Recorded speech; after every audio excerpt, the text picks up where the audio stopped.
It was 7 a.m. in Escambia. Police received a call about a lady asleep at the gas pump. The officers reached the gas station and headed towards the car in which the lady was sleeping. First, the officer tried to wake up the lady by throwing a torch flash on her face, but probably she was sleeping so soundly that she didn't feel the light. The officer took a second trial and knocked at the window of the car. The lady woke up with that sound. She opened the door and also felt sorry for the disturbance. She also told the officer that last night she was running out of gas. The police officer then asked her about her residence. The officer was so gentle and gave the lady time for being settled. Florida, November, Whiskey, Quebec, Kilo 07, on a silver Ford Escape.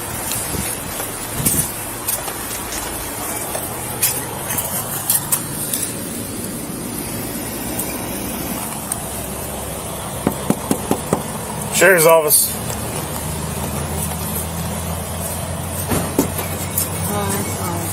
Hey, how's it going? I'm sorry. I've been waiting for someone to send me money. What's that? I've been waiting on somebody to send me money because I'm out of gas. You're out of gas? Do you remember being woken up this morning? Yes. And I Jeez, when you fell back canceled asleep shortly after that. I'm so tired. Where are you from? It's cold. Pensacola. The police officer asked the woman for any necessities that she might have, but she declined his request. In addition, the officer inquired as to whether or not she had consumed any alcohol or drugs. When the police requested to see her driver's license or any form of identification, she pulled out her bag and began searching for it.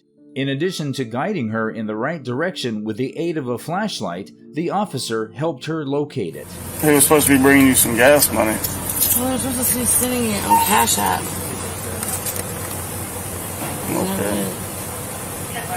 Okay. Do you need EMS for anything? No. What's that? No. No? Okay.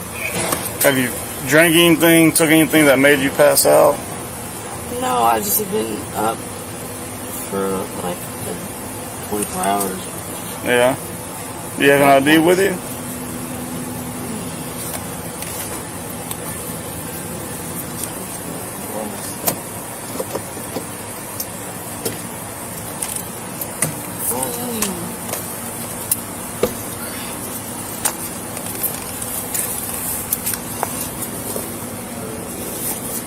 What happened to it?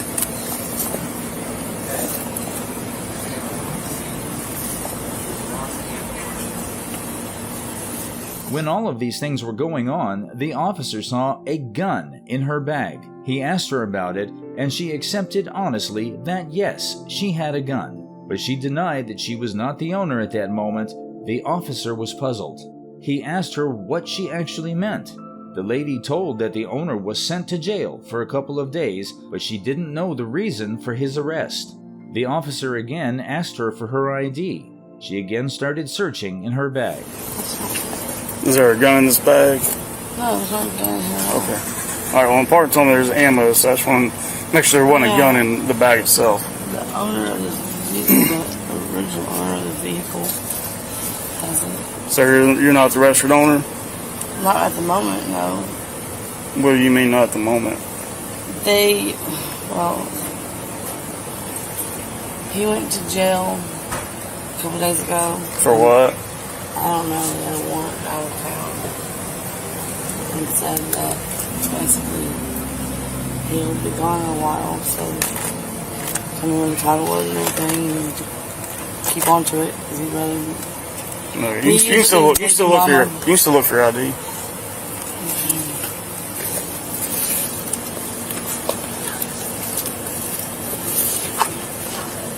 The lady finally admitted that she didn't have any ID or driving license. The officer then started asking her for personal details like name and address. She didn't hear the officer correctly and started telling the story of last night. Probably it was any trick that she was playing on the officer, but he was an officer, he was not trapped. He asked her name again. She told her name and the officer started writing her name in her diary.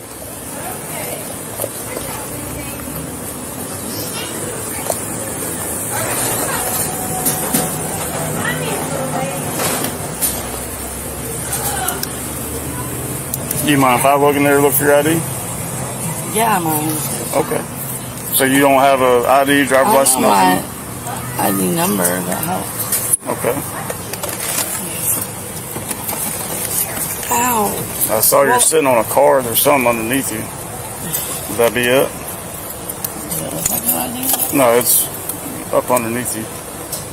But as the officer noted her name, she started arguing. She wondered why the officer noted down her name. She raised questions like, "Is sleeping a crime? I have just slept." The law enforcement official made it abundantly obvious to the woman that he was jotting down her name for the purposes of record keeping. However, since she did not produce any documentation to verify her identification or a valid driver's license, the authorities asserted that she was previously convicted of a criminal offense. Alright, what's your last name? Last night I ran out of gas in Atmore. How do you spell your last name? Yeah. C-A-R-C... What is it? That's He falls asleep so that it's like a crime now. So what is it? Tired. C-A-R... This is crazy. What's your last name? What have I done wrong? What's your first name? Can I get answered, please? Well, I'm asking you for your name, because I gotta make sure you're not one from anywhere. I gotta make sure this vehicle's not stolen. What I had a cop last night come bring me gas. That's how I got here. That was last night. We're here right now. So, are you a convicted felon or are you not a convicted felon? I mean, I don't know how that works. They changed.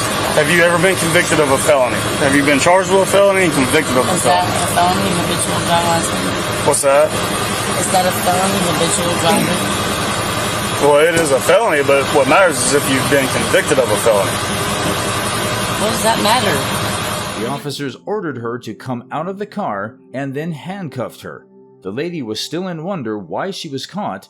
She started crying. Then one of the officers checked the pocket of the lady. She found some papers in it. These papers were somewhere connected to the theft of that car. The lady then defended herself in many ways. Step out for me, okay? Step out.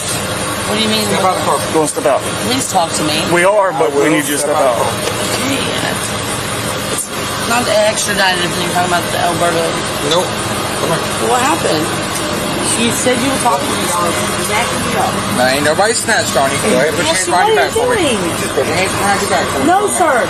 Put your hands behind your back. Can I hold us? Don't such.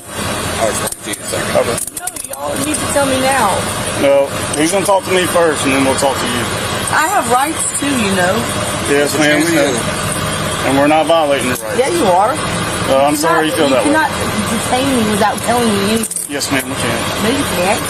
As a matter of fact, you cannot. Do you have it home? We'll make sure she ain't got none of her pockets. I don't, please tell me what's going on. Well, right now, there's a report from back on the 19th of this car being stolen. On the 19th, from the man that went to jail that told me to drive.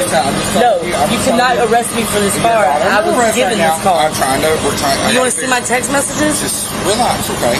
Right now, you're being detained. The 19th. Let's like figure out what's going on with When this. was the 19th? The officer ordered the woman to remain inside the vehicle. She argued with the police once more, and this time she demanded that he summon Sergeant Caleb. Because he did not recognize any sergeant with this name, the officer stated that he would not call any number. The lady consistently argued over it. Oh, yeah.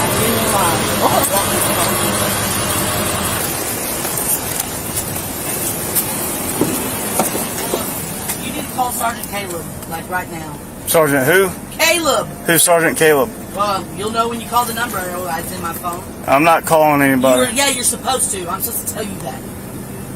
You're supposed to tell me a sergeant. All right, keep on. You're supposed to. I'm not going to call Sergeant Caleb. Escambia County. Because I don't know a Sergeant Caleb. Really? That's his first name. Okay, well, I don't know people by their first name. We go by last names. Well, I'll give you the phone number. I'm told to tell y'all to call him. Roger that. Leaving the lady in the police car, the officer went to the suspected car and started searching the car. He found meth pipes in the trunk. The whole team was shocked.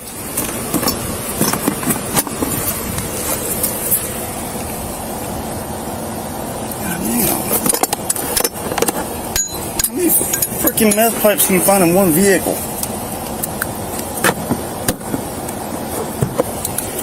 Dude, these meth pipes don't stop. I've got 2 more back here. There's 1, 2 on the front, and then 4 right here.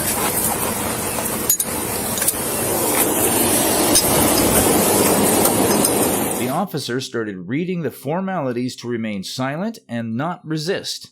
The officer read all the conditions related to the lawyer and court, but the lady yelled all the time, so the officer ordered her to be silent and listen to him carefully. You have the right to remain silent. Do you hear me? Anything you say can be used against you in court. You need to call this guy first to figure out what's going on. Thank you. You have the right to talk to a lawyer for advice where we ask you any questions and have them with you during questioning. If you cannot afford a lawyer, one will be appointed to you for any question if you wish. If you decide to answer questions without a lawyer present, you will still have the right to stop at any time. You also have the right to stop answering any time to speak to a lawyer. Do you understand the rights I just read to you? No. What are y'all I'll read them again. You have the right to remain silent. If you will be quiet, I'll read these off so you can understand your rights. Okay? I said I don't understand what I'm being arrested. One more, she yelled louder to call Sergeant Caleb. Yeah. Sir, you're supposed to call Sergeant Caleb for the DA. Thank you. The police officer showed her the meth pipe and told her it was found in her car. She denied it completely. You can't charge me for either. I don't know what anything. If I stole it, it was in your bag. It wasn't in my bag. That you were looking for your ID in. Because I looked through everything. Because that wasn't my bag. Look, either I stole the car and I'm not responsible. Finally, because they didn't know who owned the vehicle, the authorities decided to seize it, and the woman was charged with misdemeanor possession of drug paraphernalia and felonies possession of a weapon by a convicted felon. I mean, we haven't made contact with the owner. We could seize it for safekeeping to return to said owner. Right. Until... Let me call LT real quick to see if he wants us to seize it or if he just wants us to tow it. I would take pictures of it, of everything. Yeah.